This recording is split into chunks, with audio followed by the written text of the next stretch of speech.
Hello YouTube, my name is Isabella and today we're going to be discussing all the things I read in March. Honestly, I think I had a pretty good, or at least a decent reading month. I had a couple really high things, although I did manage to have every single reading across the board, so that was interesting. Content warnings, as always, are listed in the description. We're just going to get cracking into this because I have a lot of things I have to get done, and watch out for more reviews. I will be posting reviews in the coming month and trying to get myself caught up. But anyway, the first thing I completed in March was Son of a Trickster by Eden Robinson. Son of a Trickster is the first book in a contemporary fantasy trilogy.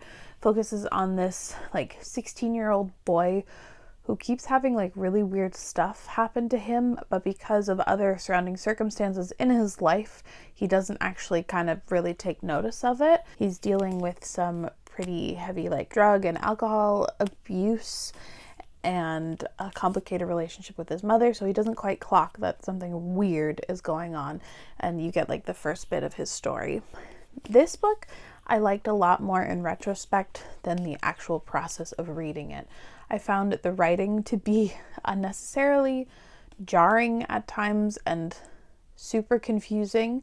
There is a surrealist element to this, but there's also the main character is high a lot or he's drunk a lot, so it's really hard to get a grasp on what's actually going on. And while I know that's the purpose of the story, reading it, I struggled with it, the writing itself. I actually really enjoyed the main character. He's someone I really found myself rooting for because, he just needs to do better and he's just struggling so much and he just needs help. Really liked him, and I'm very interested to see the course of his story over the trilogy. There were a lot of really complex character dynamics in here that I really liked. I want more magic in the future books, which I'm sure we'll get. I did get mildly frustrated with how repetitive this was. There's a little bit too much of the am I just drunk and him not understanding what was going on. It got a little frustrating. I also was a little uncomfortable with the depictions of sex in here because these do follow teenage characters, and while this book is sold as adult in Canada, very graphic depictions of sex between teenagers was a little iffy for me. But anyway, I gave this 3.5 out of 5 stars, but I am very much looking forward to reading the sequels. I then read Wild and Wicked Things. Nope, I always reverse it. I then read Wicked and Wild Things by Francesca May. This is the first book, and I think a historical fantasy adult series. I'm not sure how many books are supposed to be here. It's a sapphic Great Gatsby inspired story with witches, and our main character has lived a very sheltered life and has to go to this island that's famed for kind of its debauchery because her father was living there and has now died, and she doesn't want to deal with it. She just wants to get in and out, and then she runs into her former best friend who's kind of been off the grid for a while and gets drawn into this dangerous but alluring witchy place. Honestly, this does not live up to its really exciting premise. I thought this was pretty bland and boring and disappointing all around, which sucks. The only thing that was really good about this and saved it from an even lower rating was the atmosphere and tone. The vibes of here were pretty great. There was some interesting concept in regards to the world building, but I don't think they were ever really capitalized on. And I think to really enjoy the story, you have to really like the characters, and I just really didn't get on board with them. I couldn't quite understand why they were so drawn to each other in terms of the main relationship, and therefore I just didn't really care about the book. I found this pretty bland. I was actually really disappointed with it. I gave it 2 stars. Obviously will not continue on with the sequels. When I picked this next book for my TBR, I had no idea the length of it and what I was getting myself into. One of my prompts was to read I think a fantasy book or a tome, can't remember, and I chose The Shadow Rising by Robert Jordan because I had a hold of it coming in soon, and interesting choice. This is the 4th book in the Wheel of Time series, and the book itself is 940 pages, and the audiobook, which is the method I read it, is 41 hours long. 41. This is the longest audiobook I've ever listened to, and I've had a fraught and interesting relationship with the Wheel of Time series. Spending 20 hours on it was a lot. I have filmed, and I think the video that was posted is going to be posted before this one, is my Wheel of Time thoughts on the first 3 books. So if you're interested, I'll have that linked down below, but I've now read the 4th one. And I like this. This, I think, is the one I've liked the most. There were some very interesting plot developments, things. The plot has really thickened.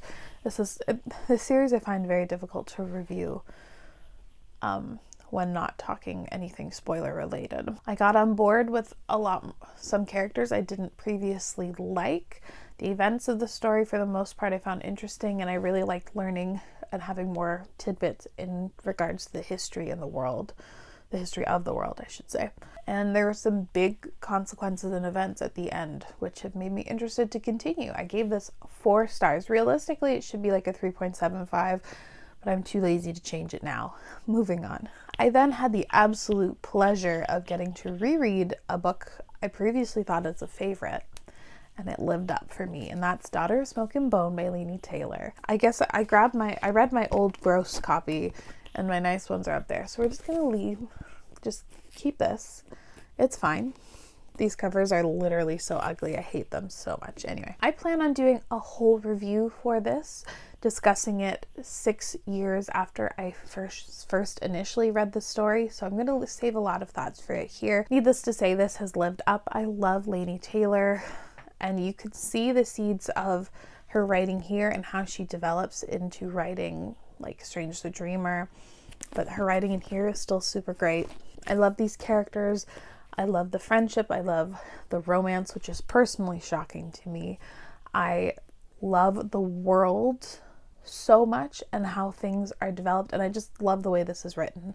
Check out my review. I'm holding myself accountable to this because I do desperately want to sit down and talk about it and my experience reading it. Anyway, 5 stars. I actually bumped up my rating from the first time I read it. I love this book. I then went and read Brown Girl Dreaming by Jacqueline Woodson. This is sort of a memoir of Jacqueline Woodson reflecting back on her childhood growing up during like the civil rights movement, and it's told in verse. I honestly thought the writing in here was beautiful. Like the way the story was told, I think actually genuinely enhanced what Jacqueline Woodson was trying to get across, which was lovely. I'm so impressed with how well she manages to capture and like encapsulate her experience and get across so much in such few words. I think it's incredibly impressive. I also really love the way how she manages to get across like that childhood innocence and naivete.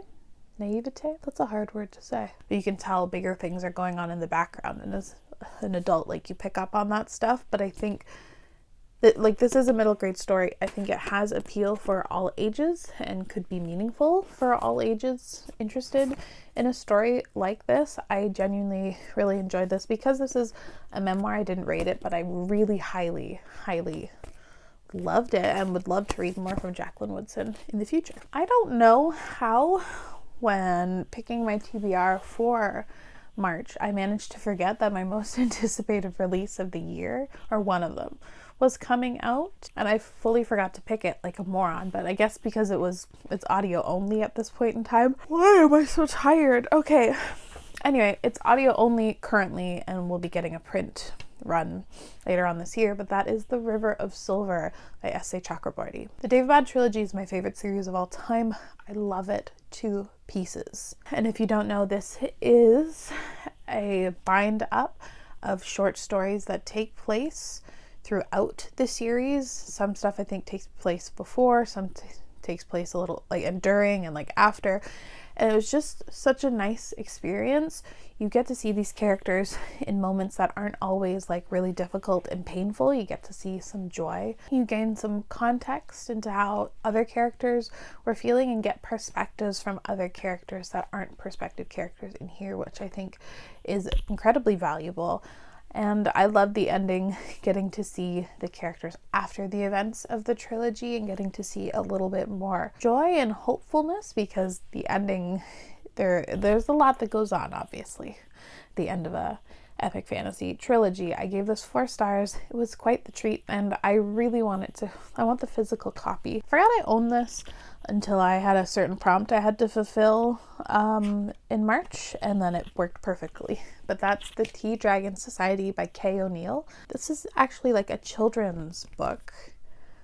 I don't know if you call it picture book or like slightly above that, but anyway, this is children's fiction that I think I got in an Owl Crate years ago. It's set in this world where a young girl is learning the importance of like caring for tea dragons. The artwork is super adorable, like super cute.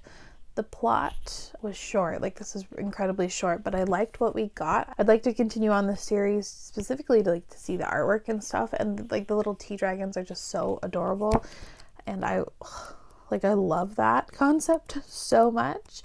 It was really cute. It's a children's book. I gave it 4 stars, really enjoyed. Is this the first time in a long time that I'm getting through a wrap up quickly? Who is she? Although the next 3 books I have a lot of thoughts on for various different reasons. I then went and completed Starsight by Brandon Sanderson.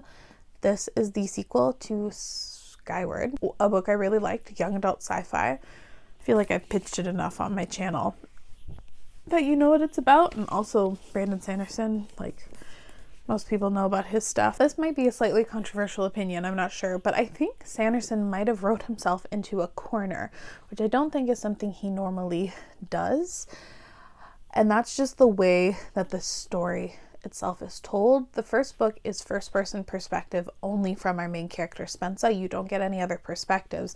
And so when we move on into the sequel and are getting answers and are in a different location, I think the book overall and the story overall really suffers because you are missing out on another half. So it's just not as satisfying of an experience.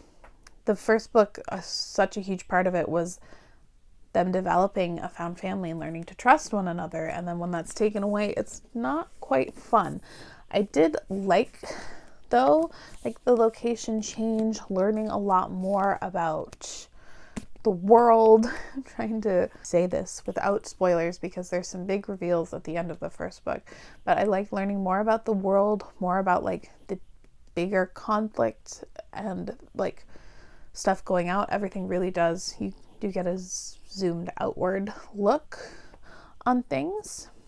I like Spensa a lot more now. She has grown a lot from the first book. She's aware of where she is deficient, which I like. I really like a self-aware character, so she knows what she needs to fix and work on for things to be successful. There is this like horror element that is honestly genuinely terrifying and kind of freaks me out, and it's not huge, but I think is very successfully written because creepy. It felt like we only got half the story though because of the way things split. I know is that series of novellas that come next that I think will help fill those gaps in, so hopefully I like those. I gave this 3 stars. It was good, fine, but it didn't live up to Skyward for me. Now, the creme de la creme, excluding Daughter of Smoke and Bone, but I already love that book. But the highlight of the month was Last Argument of Kings by Joe Abercrombie.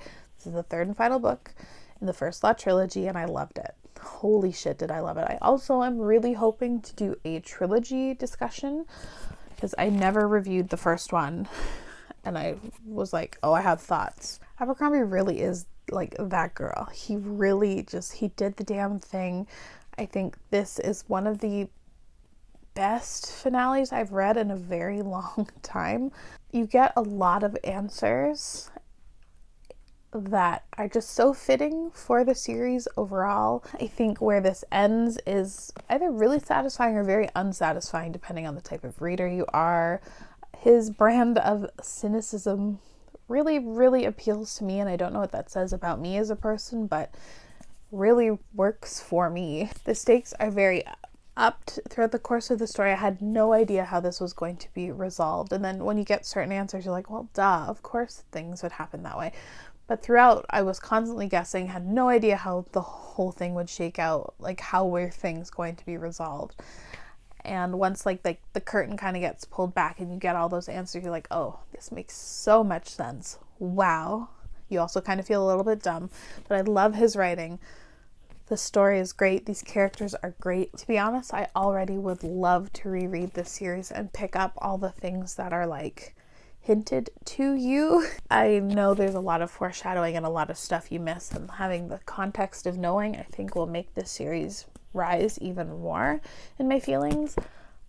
I loved it. 5 stars. It was great. Going from such greatness, such a high to a very low, and I'm not gonna lie to you, I'm a little bitter about this one because I literally just bought it.